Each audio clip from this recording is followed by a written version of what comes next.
Hello there, guys and gals. My name is Miss Ruby, and I'm getting married. And although my ring finger is absent of an engagement ring, I am still getting married. This video is the third part in my getting married series, so welcome.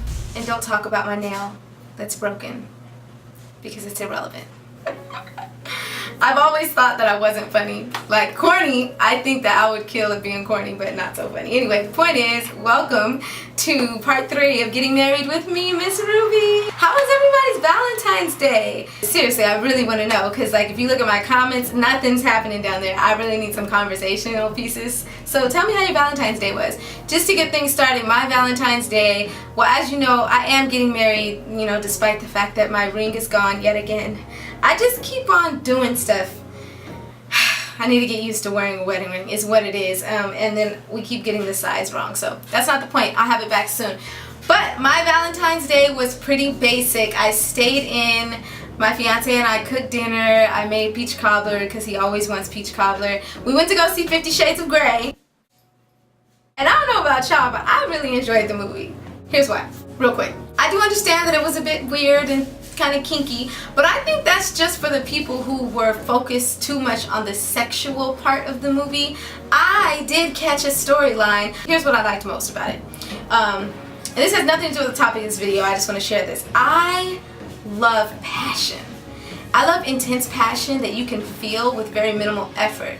The kind of passion he was giving her. Now, in my opinion, he was running game so he could get what he wanted out of her, obviously. You know, game recognized game. But he had so much passion in everything that he did.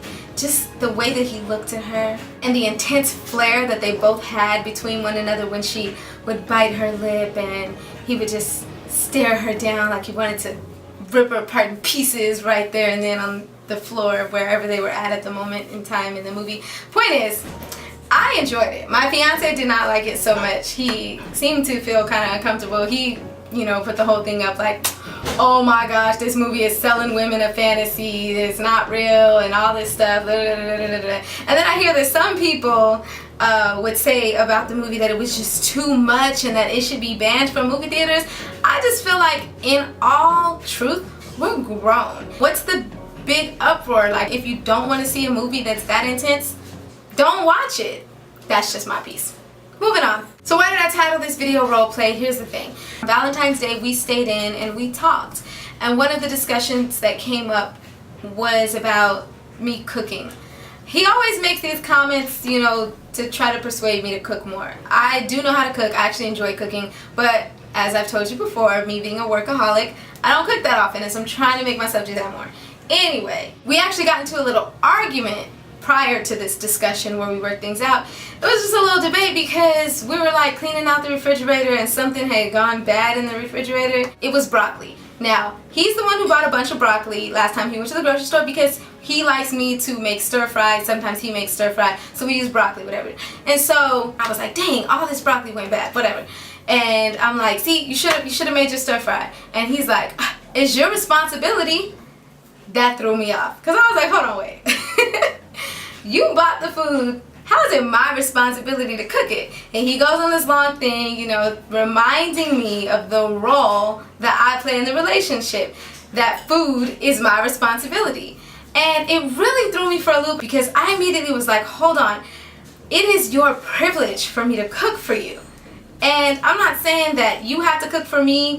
All I'm saying is that I cook for you because I want to do that for you. But for you to blame something going bad on me is like foul, because if that's the case, I would say it's your responsibility to pay all my bills, because we always have this conversation and this debate like back in the 50s, 60s, 40s, whatever. Of course the woman made sure all the meals were prepared, the house was clean, the laundry was done, the kids were taken care of fully, solely as her responsibility because she was not working, typically. So the man brought home the money. And so now there's this ongoing debate with my friends and girls that I know my age and our spouses, because we're like, how much of that responsibility should we really have considering the fact that we work? He was basically saying, I'm not saying that I can just let things go bad for no reason. And I'm not saying that I'm going to sit here and starve if you don't cook dinner for me. But what I am saying is that as a woman, you typically are going to be expected to take care of those things. Just like you're going to expect me to take care of the finances. If something goes wrong financially, I'm going to feel that burden way harder than you. I'm going to feel like it's my responsibility to take care of it. If somebody is threatening you, I'm going to feel like it's my responsibility to protect you. And he always throws this in, icing on the cake. On top of that, as a man, it is my responsibility to make you happy.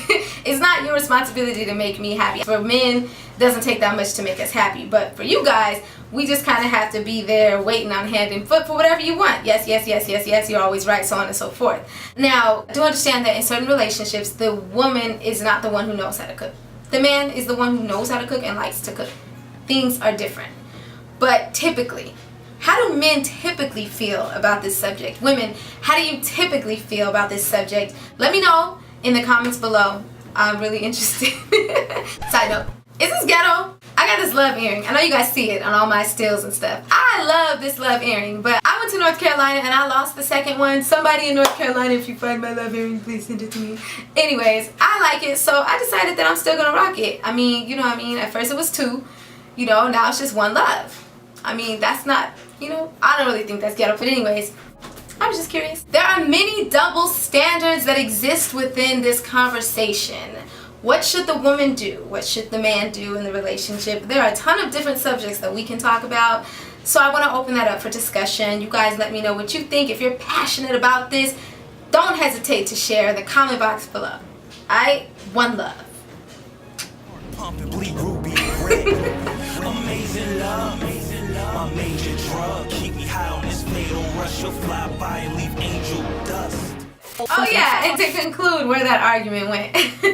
He ultimately admitted that he was just joking. He didn't mean to offend me, but he was kind of serious about the fact that he expects me to take on the responsibility for cooking. And to that, in my personal relationship, I understand.